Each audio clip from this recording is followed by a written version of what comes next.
There are things you can't explain to a judge. There are things you can't put into a police report or a text message or even a phone call to your son who is 3 time zones away and working 60-hour weeks just to keep the lights on.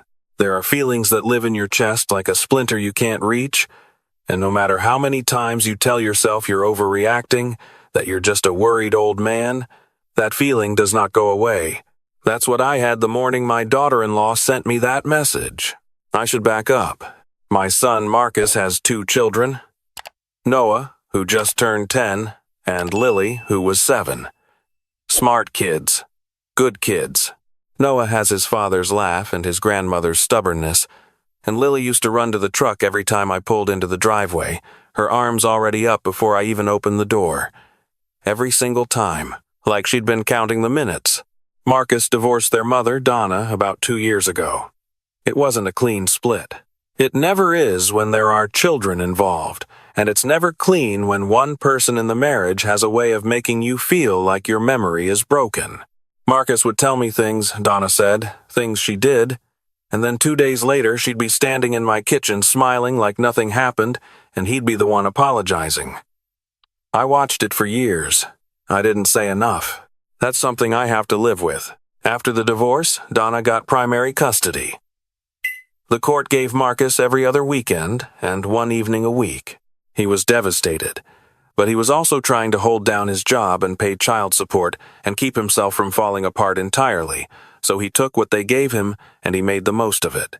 Every other weekend, those kids were at his apartment, and I'd drive over Saturday morning and we'd make pancakes and watch movies, and it was the best part of my week.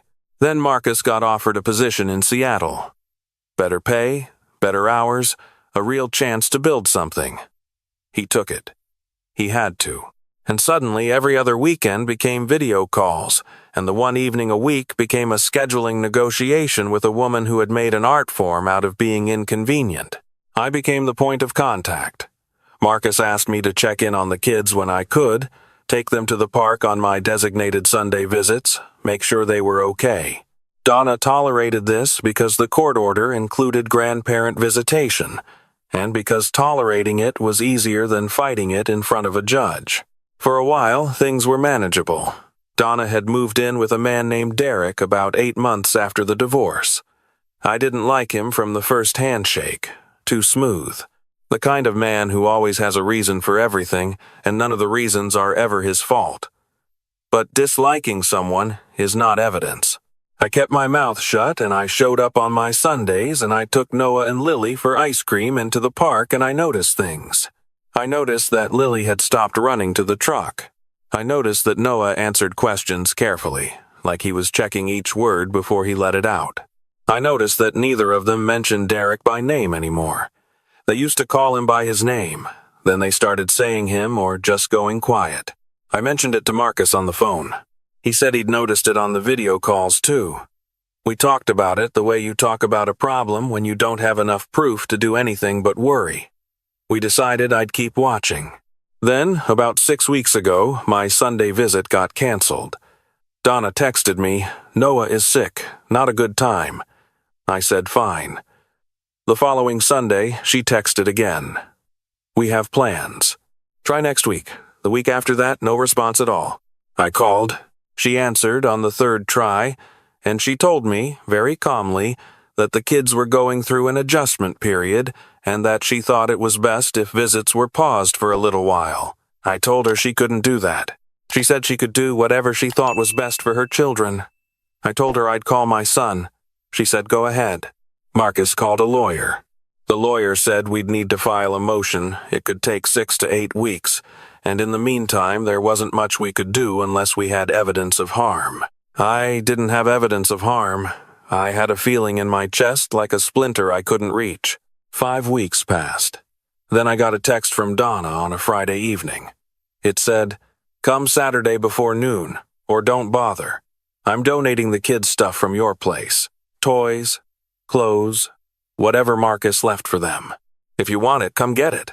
If not, it goes in the trash." I had a bin in my spare room.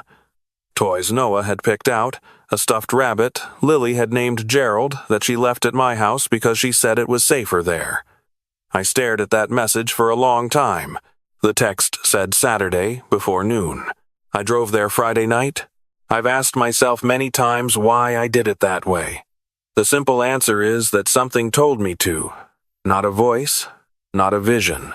Just that feeling that had been living in my chest for months, the one I couldn't explain to a judge or a lawyer, squeezing tighter than usual.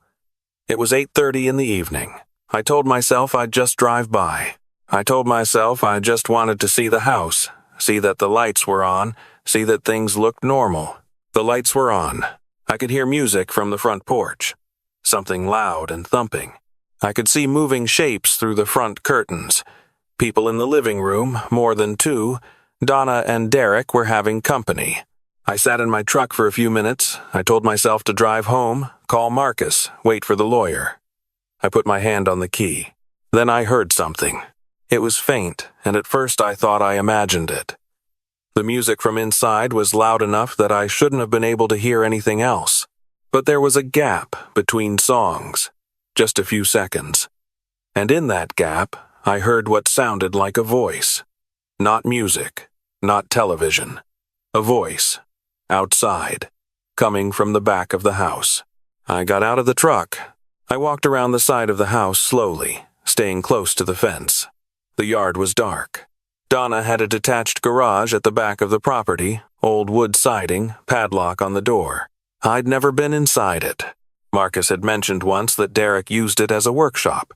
The sound was coming from there. I stood outside that garage door for probably 30 seconds, just listening. What I heard was a child trying not to cry. The kind of crying you do when you've been told to be quiet and you're doing your best, but your best isn't quite enough. The small hitching sound of it, trying to stay swallowed down.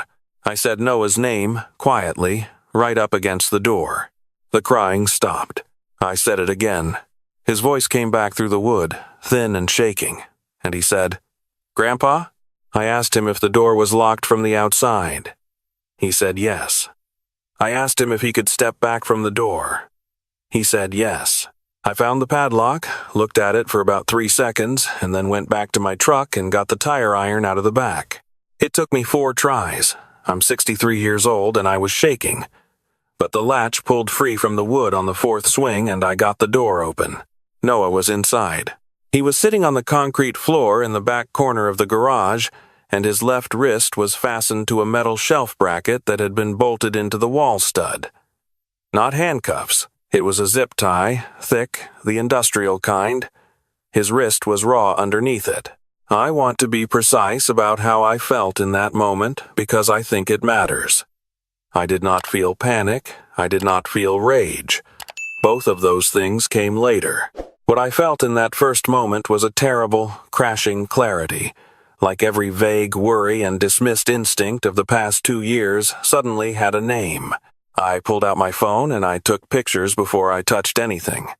I took pictures of the zip tie, the bracket, the marks on his wrist, the whole garage interior. I had learned, watching Marcus go through the custody process, that without documentation, you have nothing. Then I got down on my knees and I used my pocket knife to cut the zip tie and I held my grandson and I did not let him see me fall apart. He was shaking. He'd been in there for at least 4 hours, he said. He hadn't had any water since lunch. I asked him if he was hurt anywhere else. He said no. Then he said, quietly, "But Grandpa, you need to look at the wall." I stood up. He was pointing at the far wall of the garage, the one behind the shelving, partially hidden behind an old tarp that had been hung like a curtain. I moved the tarp. Someone had been there before Noah. The concrete wall behind the tarp was covered in small marks, scratched directly into the paint.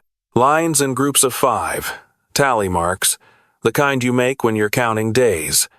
There were 41 of them. And in the middle of the wall, scratched deeper than the tally marks, was a name, Lily. I stood there for a long time. Noah was behind me. He said, very quietly, "She was here first."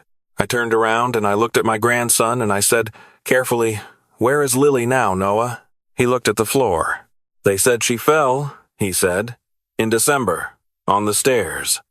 They said she fell and hit her head. I already knew." I think some part of me had known since I heard him crying through that door. But knowing and hearing it said out loud are different things, and it went through me like something cold and sharp, and I had to stand completely still for a moment before I could breathe again. My granddaughter had been dead for 6 weeks, and no one had told me. I took more photographs. I photographed every tally mark. I photographed the name. I photographed the dimensions of the space behind the tarp. The old blanket on the floor that I could now see had been there for a long time. The plastic bottle in the corner that had served as a toilet. I took photographs of all of it. I sent them to my own email address and to Marcus's number before I did anything else. Then I picked up Noah and I walked out of that garage and I called 911. The dispatcher asked me to stay on the line. I did. Noah sat in my passenger seat with a bottle of water from the back of my truck, and I sat outside the truck with the phone pressed to my ear, and I watched the front of the house, and I did not go inside. I want to be honest about why I didn't go in. It wasn't only because I was afraid of what I would do if I saw Derek. It was because I knew that if I went into that house without a badge, anything that happened afterward could be used against Marcus in court. I had watched a good man lose 2 years of his children's lives to a system that punished impulsive decisions. So I sat with my grandson in the dark and I waited. The officers arrived 11 minutes later, 2 units. I explained what I had found.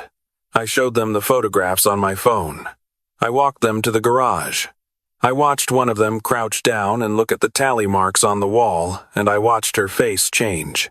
Then things moved quickly, and then they moved slowly, and then they moved in a way that made me feel like I was watching through water. They went inside the house. I could hear Donna's voice. First surprised, then sharp, then something that might have been crying. Derek's voice was lower, harder to make out, the particular cadence of a man explaining why he's not responsible for something. One of the officers came back out and asked me more questions. I answered them. She asked me why I hadn't called the police weeks ago when the visits were being denied. I told her I didn't have evidence. I told her I had a feeling in my chest that I couldn't prove to anyone. She wrote something in her notebook. They told me they'd need to take Noah in for a medical examination and an interview with a child protective services worker. They said I could follow them to the hospital, but that I wouldn't be able to be in the interview. I said I understood. I called Marcus from the parking lot of the hospital. It was after 11 at night in Seattle. He answered on the second ring like he'd been awake. I told him to sit down. I told him everything. I heard him breathe in a particular way, the way you breathe when your body is trying to absorb something your mind can't process yet. He was quiet for a long time after I finished. Then he said he was getting on a plane. He was there by 7 in the morning. The medical examination confirmed what Noah had told me. The marks on his wrist were consistent with restraint. There were older bruises on his back and upper arms, at various stages of healing, which the doctor said suggested repeated incidents over a period of weeks or months. Noah, in his interview with the CPS worker, said that Derek had started putting him and Lily in the garage in October when they did something wrong. He said wrong could mean anything.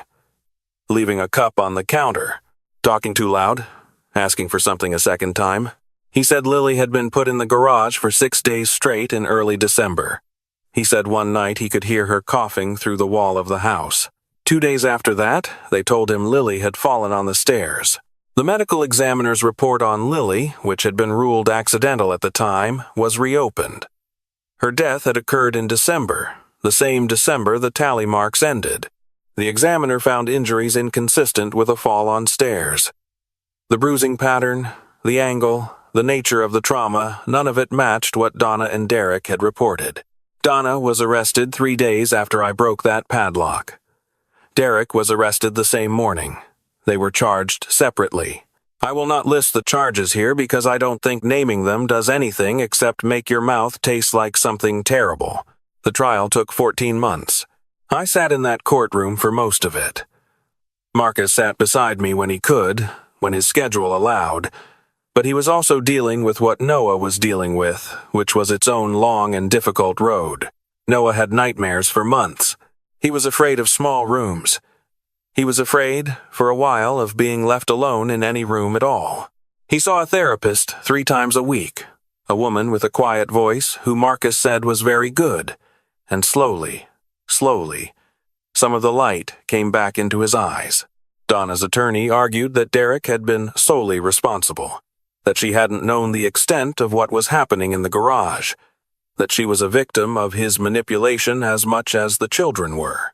The prosecutor argued that the tally marks numbered 41 days, that 41 days is a long time not to know, and that no mother who did not know would react to her daughter's death by never telling the child's grandfather. The jury was out for 2 days. Derek was convicted on all counts.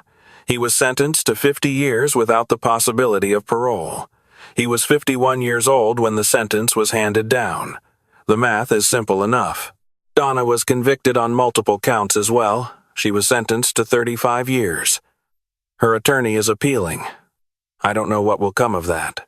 I've stopped trying to follow it closely because following it closely costs me sleep I don't have.